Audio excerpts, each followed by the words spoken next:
historic district in the country. Bigger than New Orleans, bigger than Philadelphia. That's why Ruben and I have jobs doing this.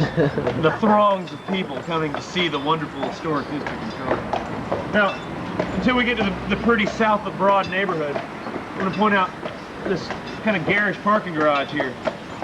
Used to be the old Quaker meeting house there. In fact, there's still Quaker dead buried underneath that parking garage. The Quakers did not get kicked out of Charleston. They left on their own accord. Y'all ever heard Charleston called the Holy City? Because of all the church steeples. That's one of its big nicknames. Well, Charleston also had a very seamy underbelly to be in the Holy City. We had the biggest red light district in the United States here up until World War II. And at one point in its history, there was 3 taverns for every 14 white males in this town.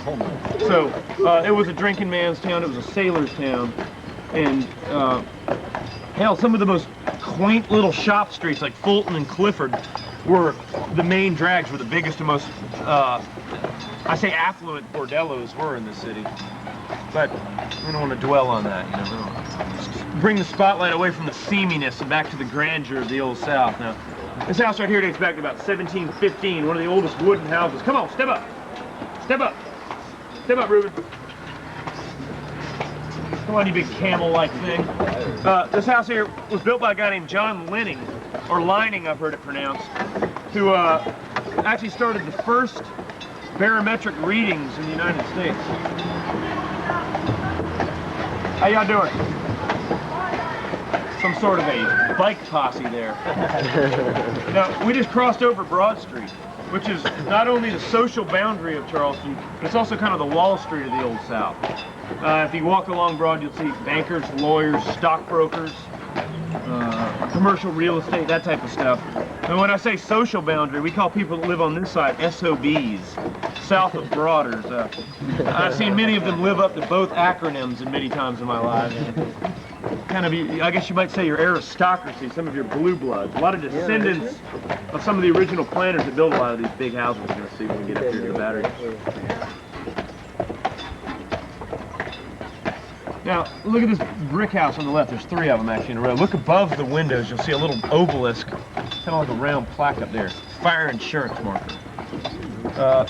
1750s Charleston, you had 13 fire companies. If your house caught on fire, all 13 of them would show up. The only one that would actually do anything would be the one that matched up with your marker. Did you not have a marker, you were out of luck, and chances are your house burned to the ground. Chances are your neighbor's house burned to the ground, too. Come on, Ruben. Yeah, it's inevitable that this was going to happen. He just kind of needs a jump start of some sort. Oh no, he's tinkling. All right, he's got a good reason for stopping.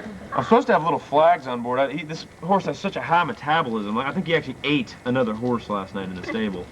He's pooped 5 or 6 times on every tour. Supposed to have these little flags you throw. Have you ever seen them around Charleston? It's like a half a rubber ball with a flag sticking out of it. I'll throw that down there and the poop patrol comes by and sprays off the street. But I'm out of them, so they're going to have to deal with Lake Ruben here. Come on. Phew. That's all I got to say. Now, yeah, there's some more of those fire insurance markers. Now, look at the crosses on the side of this house. Those are earthquake bolts.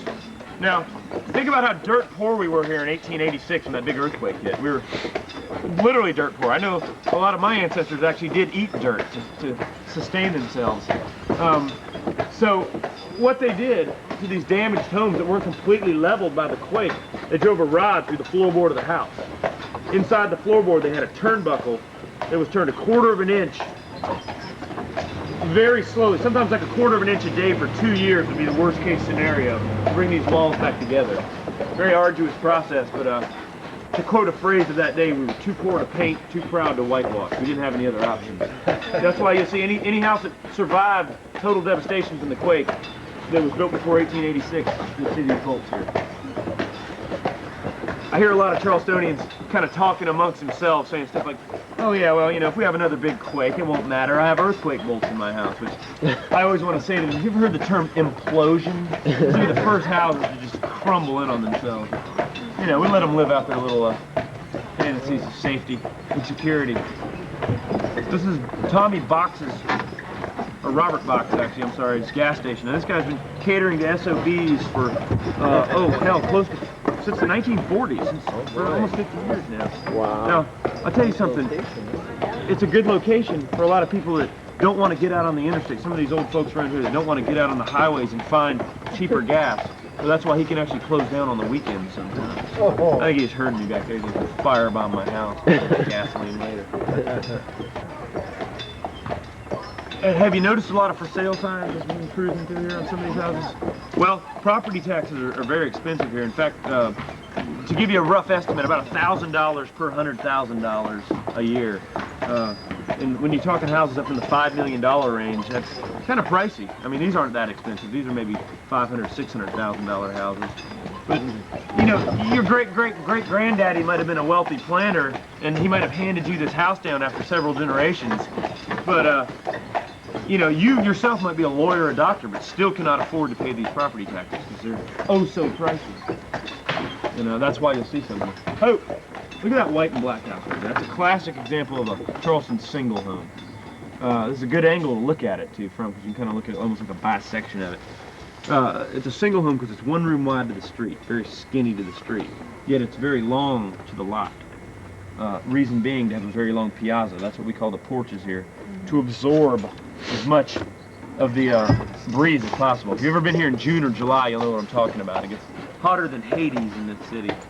Now, did you notice the false front doorway on it? That black doorway did not lead into the house, but merely onto the porch. I'll show you another one up here if you didn't see that. Mainly for privacy. You know, you got to think back in the old days. The family was sitting out there in the afternoon enjoying the breezes, eating dinner, and the father, the husband, rolled his sleeves up.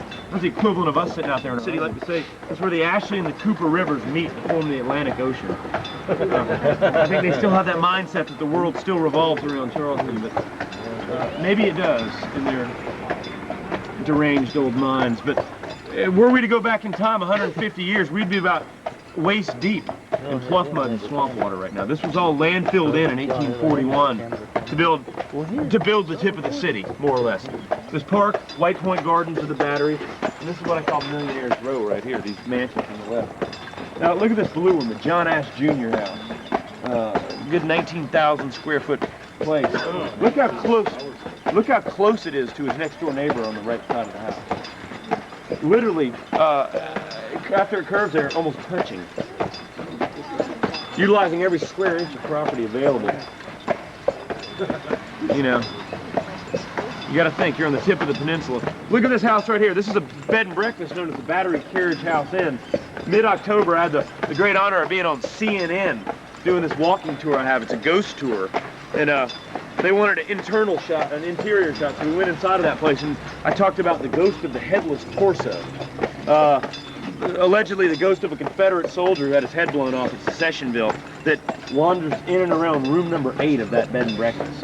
Last seen in 1986 by a couple from Charlotte, North Carolina. And it was pretty, it was like a places to go for Halloween edition of the Travelog special. It was fun. I was quite honored. Except when the final product came out, I was like, God, I was like, fool. Oh, look at this gazebo out here, built in 1903 by a young lady named Martha Carrington in honor of her dead mom and dad. Her father was George Williams, who was, I can honestly say, after the Civil War, the richest man in this city. A lot of people say that Margaret Mitchell based Rhett Butler's character on George W. Williams. When you see his house, you'll believe me. That's the house he built for Martha when she got married for $75,000 in 1892. Now, that might seem like a lot of money to me, but back in those days it was a lot of money for him also. Today you probably couldn't insure the Tiffany windows in that house for $75,000. A gift, mind you, from Louis Tiffany of the Tiffany family to the Carringtons after the wedding. Talking big dollar stuff here. Talking hoity-toity. Now, this place, you've probably seen it before. It's been in Southern Living magazine dozens of times. Brian Gummel and James Hawley did the Today Show off the porch of this house up in Hugo in '89. Very, very eclectic Victorian architecture. It is, like I said, the bed and breakfast. If you ever want to stay there, I always recommend calling at least 9 months in advance if you want to stay during the in season.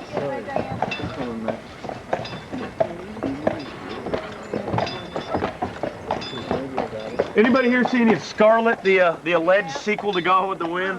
Now, this was like the main drag of where they did most of the filming. In fact, this was Scarlett's lawyer's house right here. In reality, it's the Josiah Smith house. Guy was a doctor and a minister. I guess you could say a physician of mind and body, mind and spirit. But look at the cupola up on the top of it. Ho! That's a widow's walk, a lot of people call it.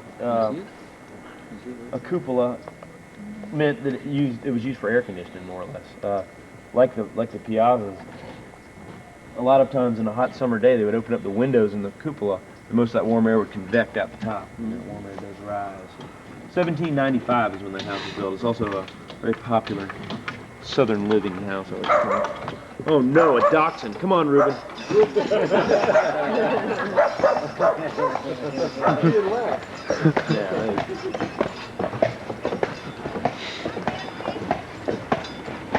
Not a lot of humor down here. Not a lot of humor. I hate to say it.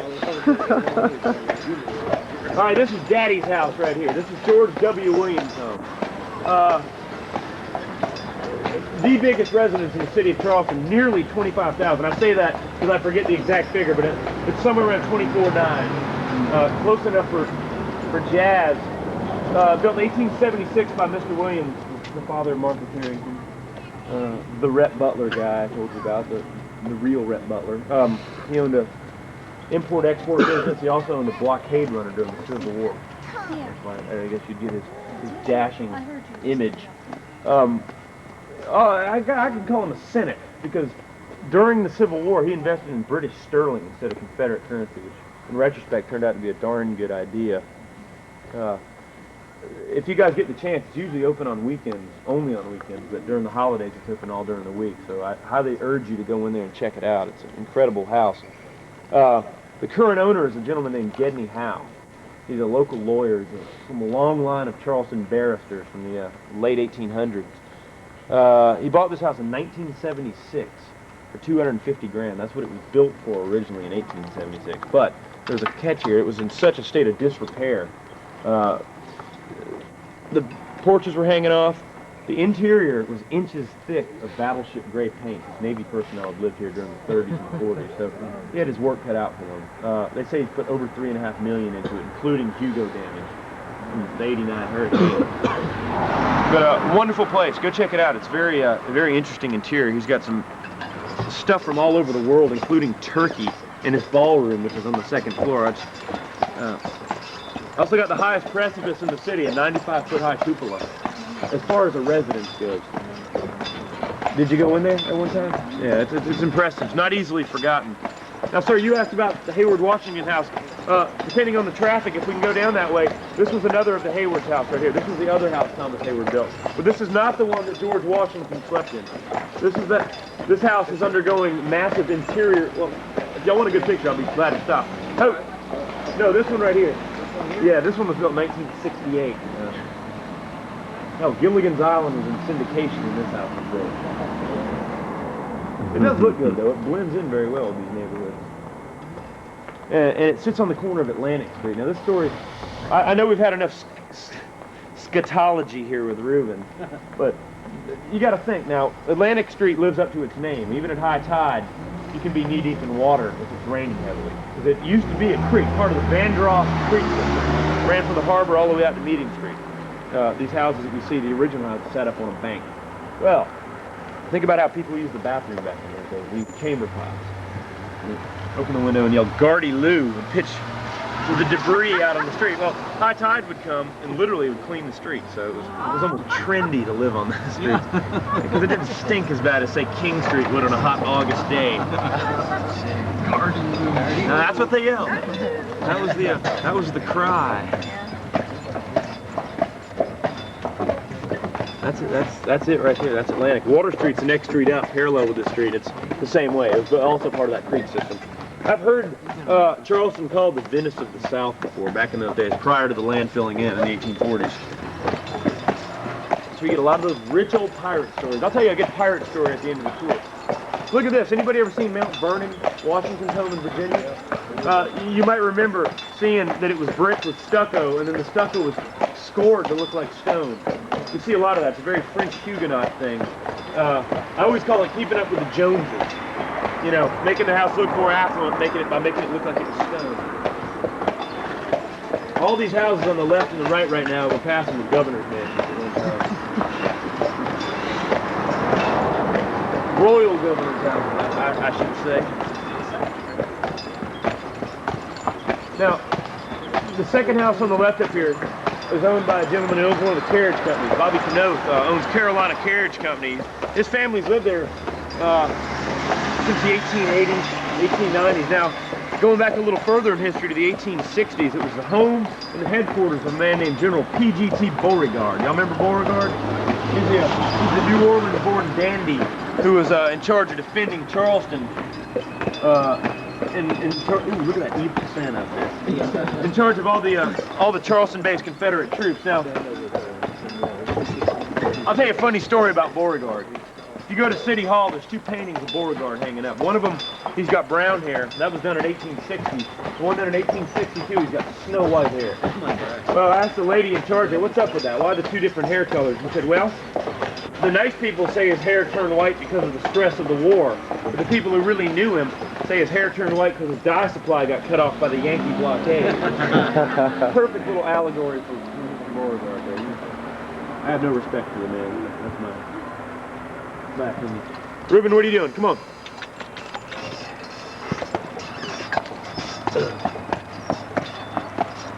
Look at that shade of yellow right there. That's a very colonial yellow there. And that's one of the only examples of that color I know in this town. Do you notice these trees here? They're topped. I don't know why they top these, but that's our state tree, the palmetto tree. You Colombians know that. The reason it got that distinction has a lot to do with where we are here on the coast. 1776, the British fleet was getting ready to attack Charleston off the coast.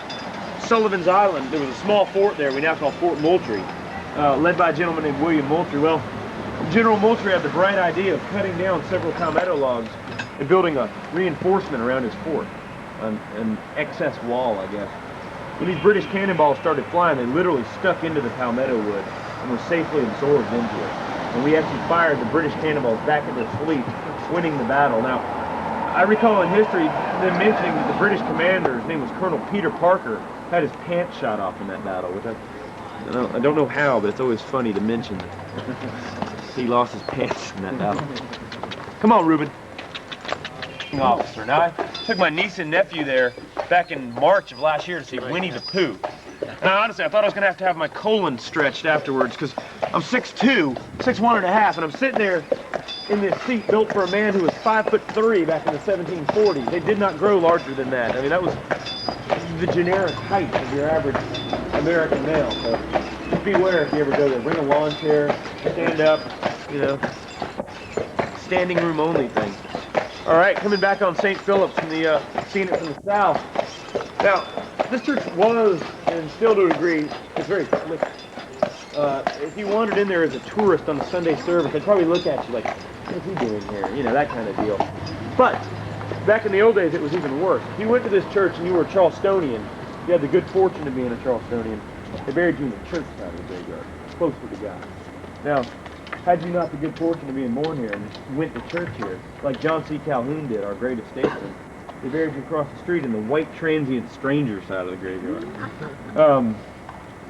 Calhoun was born up in Abbeville. Y'all have all heard of him. He's probably... Secretary of the Navy? No, he was Secretary of State and War under James Monroe, and he was VP under Andrew Jackson. He was also about as fiery as Henry Clay on the floor of Senate in the 1820s and the 1830s. Sorry. Well, anyway, when he died, they buried him in the white transient stranger side. Now, when the war came, they feared Sherman might send a detachment down here to dig him up, desecrate his body because of his rantings and ravings about secession. Some cockamamie plan. So they dug him up and they hid him in an unmarked grave on the church side. Well, the war came and went. About 7 years went by. Some old croaker in his parish here said, oh, he wasn't born here. So they dug him back up, threw him back in his old grave. Poor guy went across the street more dead than he did alive. Ironically, he's probably turning in that grave today. He did not like Charleston. He thought it was a city of snobs. Anybody ever seen a picture of Calhoun? Possibly one of the ugliest men in American history. He looked a lot like Beetlejuice with spiked porcupine wiry hair and these big pork chops. Very fearsome looking guy. He could do it on the floor of Congress as far as getting people fired up and motivated. That's why I think he's one of the main reasons the war didn't start in this city, in this state. Now, coming back into the marketplace, I hope that you would ask me a nice place to eat if you don't have one in mind already. I do consider myself a connoisseur of restaurants. A lot of good places. A lot of tourist traffic.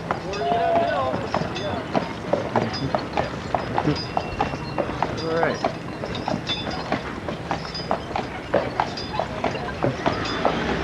Cheers! Ostrovia. I always tell people Ostrovia! in the evening. You should find most of them blowing their tip money on Guinness drafts here in Tommy Condon's. Personally, Irish music and digestion don't go all that well together. Personal theorem, though. Kind of a touristy place. We've got an interesting bar if you like import. Who? Now, Michael? When you guys, I mentioned Hurricane Hugo earlier. When it did hit here, this is probably the worst spot to be in if you were outdoors, or even if you were indoors. It was in the market area. The market was a creek. It's called Daniel Creek up until about 1808. So you'll see on the corner of the actual market structure where the water line was, almost 9.5, 10 feet of water above the stop sign. See up here? September 22nd, 1989. Oh.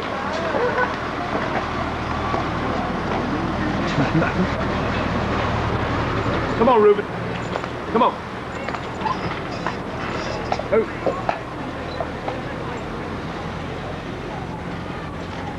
Literally, y'all ever heard of the Pinckney family? Very prominent socially and financially in this city. They're the family that gave this creek bed to the city of Charleston and said, build your market on it. Just don't sell slaves here. If you sell slaves here, we'll take it back. Oh! Oh!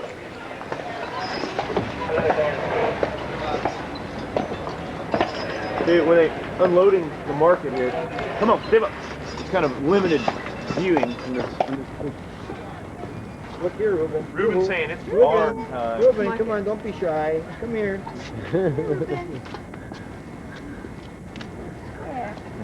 Thank you. Well, here's our new addition to our family.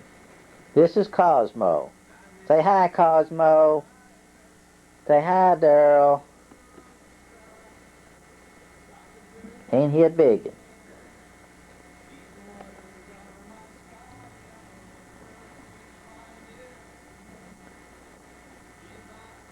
I'm back going to retrieve the ball we got him. Come on, Cosmo. Come on. Uh-oh. Come on. Come on. Bring it to me. Come on. Come on.